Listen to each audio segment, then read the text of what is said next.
Folks, what if the real problem isn't how fast you can build a UI, but the fact that your whole team is constantly waiting on engineering? Designers create mockups, PMs define requirements, QA prepares test cases, and then everything slows down at the same point, handoff to developers. And every time something changes, the cycle repeats again. I am Daniel, and in this video we'll look at how builder.io changes that workflow entirely. Not just for developers, but for the whole product team. We'll see how designers, PMs, QA, and engineers can all contribute in parallel inside the same system, how AI agents handle execution in isolated environments, and what this looks like in a real Next.js project.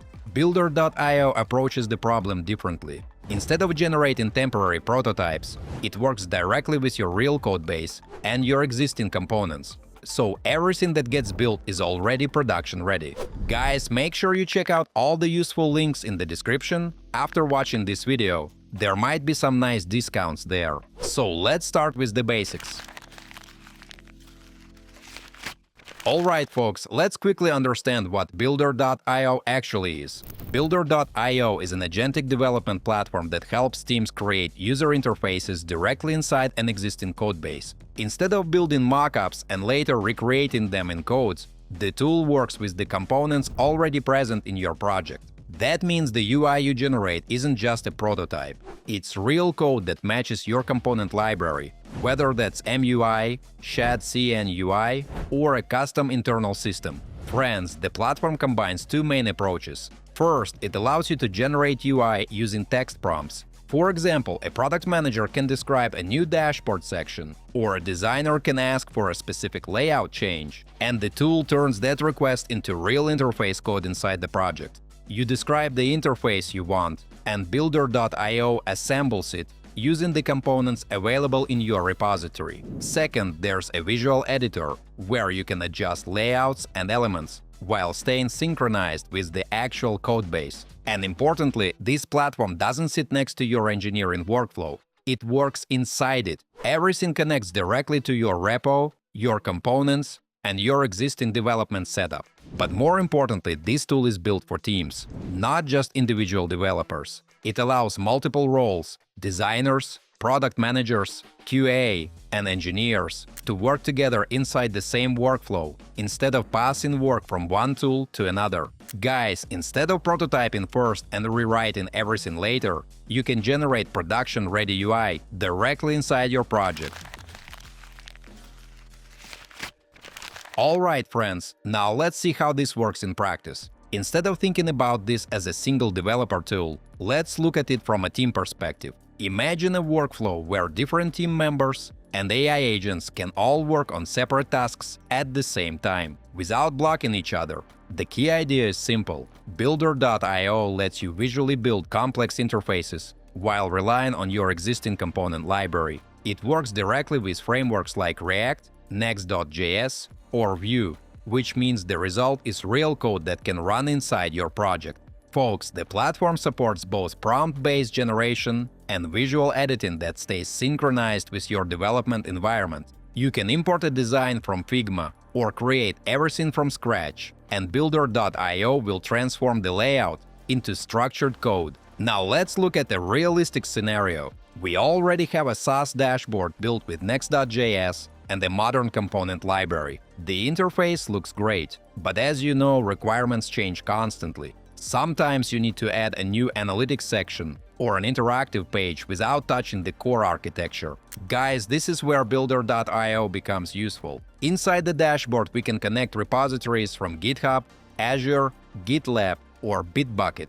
There are also integrations with Slack and Jira, and builder.io can connect to VS Code through its client. I've already connected my project via GitHub, so the next step is configuration. First, we enable visual editing. After that, builder.io guides us through 3 setup steps. Friends, here we can use a feature called AutoSuggest.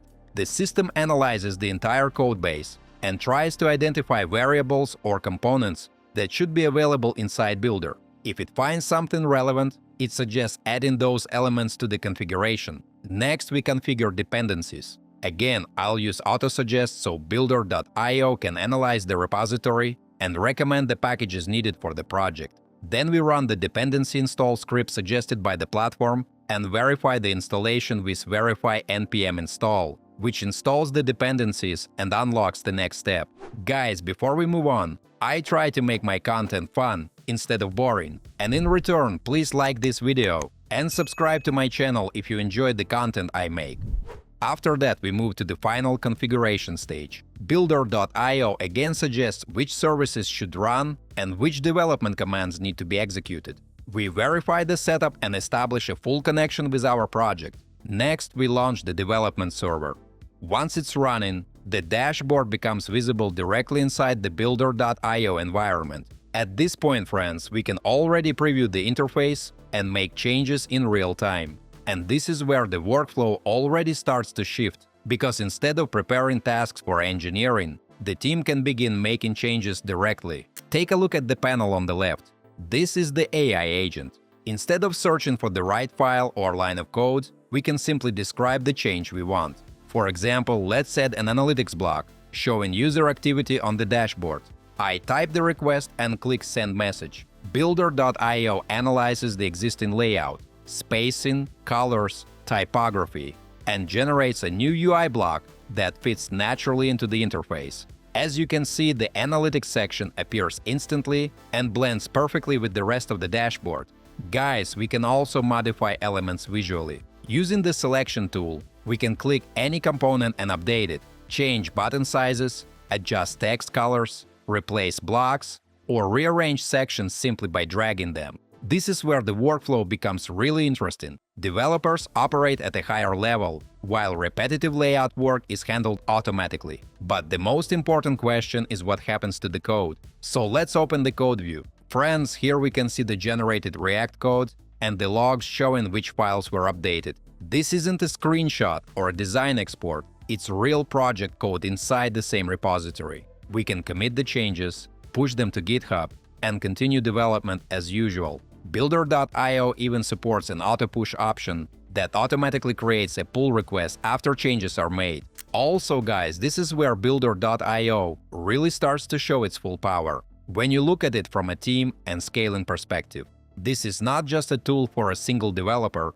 it's a full agentic workflow platform. So, for example, we can open the branch button and create a new branch. And here's where it gets interesting. We can assign a parallel agent to work on a specific task. Each agent runs in its own isolated cloud environment and works on an open ticket. Let's say we ask one agent to handle a design task. Mates, it spins up and starts working independently. Then we open another branch and ask a second agent to build something like a new system health widget for developers. And we launch that as well. And then a third agent, for example QA, can start validating something like the recent transaction table.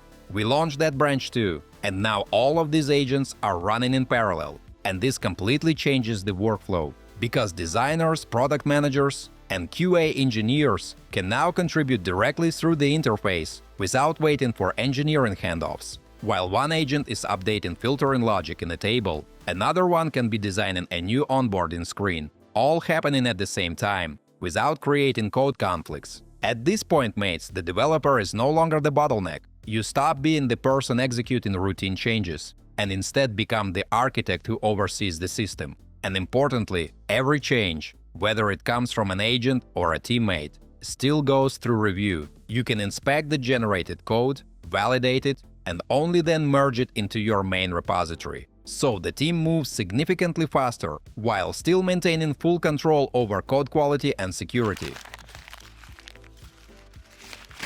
Alright folks, let's wrap this up. Builder.io isn't just about generating UI faster, it's about changing how product teams actually work. Instead of a constant cycle of handoffs between design, product, and engineering, everyone can contribute directly inside the same system. Designers can refine UI, PMs can shape features, QA can validate flows, while engineers stay in control through review and merge. And that's really the key shift here.